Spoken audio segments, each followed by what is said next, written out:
Hello students, राज Chopra accounts classes में आप सभी का बहुत बहुत स्वागत है। जैसा कि हम कल सभी डिस्कस कर रहे थे बेसिक अकाउंटिंग टर्म्स, उसी चैप्टर को आगे बढ़ाते हुए हम कुछ और टर्म्स आज डिस्कस करने जा रहे हैं। राज चोपड़ा जी ने कल जैसे कि एक बिजनेस शुरू किया था बच्चों, जिसका नाम था राज चोपड़ा मोबाइल स्टोर। और आप सभी को ये तो याद ही होगा कि हमने अपना स्टोर कहां पर बनाया था, द्वारका सेक्टर 10 की मार्केट में। और राज चोपड़ा जी ने 1 लाख रुपए से बिजनेस शुरू किया था, जिसमें से 60,000 राज चोपड़ा जी ने इन्वेस्ट किए थे। तो आइए समझते हैं आगे कैसे, और न्यू टर्म्स देखते हैं। अब बेटे नई टर्म आ रही है कैपिटल। कैपिटल क्या होती है? जो राज चोपड़ा जी ने अपने बिजनेस में 60,000 लगाए थे उसे बोलेंगे कैपिटल। आइए इसकी डेफिनेशन देख लेते हैं। It is the amount of money और value of goods which the proprietor invested in the business. क्या मतलब हुआ? जो राज चोपड़ा जी ने 60,000 लगाए थे वो बिजनेस की कैपिटल हो गई। अब ये भी हो सकता है कि राज चोपड़ा जी की मिसेज कहें कि आपका तो मोबाइल स्टोर है और वहां पर हो सकता है कुछ लोग सेकंड हैंड मोबाइल के लिए भी आते हों, जरूर आते होंगे। तो हमने बोला ठीक है, उन्होंने बोला कि मेरा भी एक ये मोबाइल रख लो दुकान पर, अगर कोई कस्टमर आए तो भेज देना। हमने बोला ठीक है जी।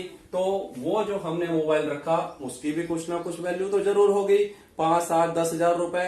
तो that is known as value of goods, उसको बोलेंगे हम। चलिए, तो इस तरीके से ये हो गया कैपिटल। अब कैपिटल को he can claim it from the firm. Raj Chopra ji के बहुत सारे बिजनेस है। कल को आज से 5, 7, 10 साल बाद राज चोपड़ा जी अगर इस बिजनेस को बंद करना चाहें तो बिजनेस की यह रिस्पॉन्सिबिलिटी हो जाएगी कि राज चोपड़ा जी ने जो पैसे लगाए थे वो राज चोपड़ा जी को वापसी कर दिए जाएं। इसीलिए हम बोलेंगे ही can claim it from the firm. Right, आगे बढ़ते हैं। और क्या कैपिटल का दूसरा नाम भी हो सकता है? It is also known as owner's equity. तो मुझे लगता है आपको ये टर्म अच्छे से क्लियर हो गई होगी। अब हमारे पास राज चोपड़ा जी ने जैसे कि बैंक से लोन लिया था, तो वो क्या हो गया? बिजनेस के लिए, राज चोपड़ा मोबाइल स्टोर के लिए वो लोन एक लायबिलिटी हो गया। तो हमारी नेक्स्ट टर्म है लायबिलिटीज। क्या मतलब है इसका? It is the amount of money which is payable to the outsiders. Outsider कौन होते हैं? अब राज चोपड़ा जी जैसे जैसे बिजनेस बढ़ाएंगे तो किसी से गुड्स भी लेंगे। गुड्स क्या होते हैं जी?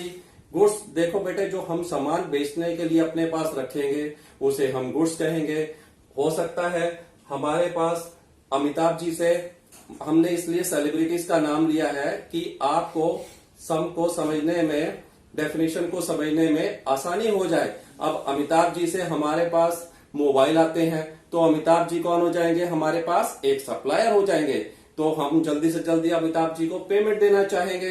तो इस तरीके से वो क्या हो गए? अमिताभ जी बिजनेस के लिए एक आउटसाइडर लायबिलिटी हो गए। लायबिलिटीज, चलिए तो एग्जांपल ले लिया है हमने। क्रेडिटर्स कौन होते हैं? सप्लायर का दूसरा नाम ही होता है क्रेडिटर्स। तो बिजनेस के लिए अमिताभ जी गुड सप्लाई कर रहे हैं तो Amitabh ji will be known as our creditors. और बता दो सर, और क्या एग्जांपल हो सकता है लायबिलिटी का? समटाइम्स हमारे पास किसी ने चेक डाल दिया हमारे अकाउंट के अंदर, क्या? क्योंकि हमने उनके कुछ पैसे देने थे। क्यों देने थे? क्योंकि वो भी हमको गुड सप्लाई करते हैं। मान लीजिए हमारे पास अक्षय जी भी गुड सप्लाई करते हैं, ठीक है? तो उनको ने, अक्षय जी गुड सप्लाई करते हैं तो उनको भी हमें पैसे देने होंगे बेटे। तो अक्षय जी ने, हो सकता है हमने उनको चेक काट के दे दिया हो 60,000 रुपीज का, और हमारे अकाउंट में उस समय 40,000 रुपीज ही हैं। लेकिन बैंक वाले हमको बहुत अच्छे से जानते हैं, वो हमारे चेक को बाउंस नहीं होने देंगे क्योंकि हम उनके साथ काफी सालों से बिजनेस कर रहे हैं। तो बैंक हमारे चेक को पास कर देगा। लेकिन आप कहेंगे सर मेरे अकाउंट के अंदर 20,000 रुपए हैं और आप 30,000 रुपए निकालना चाहें, आपका चेक बाउंस हो जाएगा। क्यों?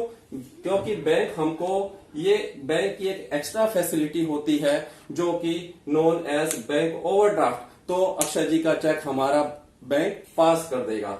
चलिए आगे समझते हैं लायबिलिटीज। लायबिलिटीज के दो टाइप होते हैं, एक होती है नॉन करंट लायबिलिटीज और एक होती है करंट लायबिलिटीज। क्या फर्क है सर? देखिए नाम से ही इसके पता लग रहा है कि इसकी पेमेंट हमें जल्दी से नहीं देनी है। चलिए, तो नॉन करंट लायबिलिटीज क्या होती हैं? These are those liabilities which are payable more than 1 year.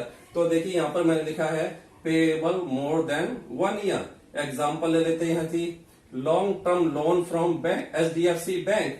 अब हमने एक बैंक से लोन ले लिया, तो वो मान लीजिए हमने 5 ईयर के लिए ले लिया, तो वो हमारी हो जाएगी बेटे नॉन करंट लायबिलिटीज।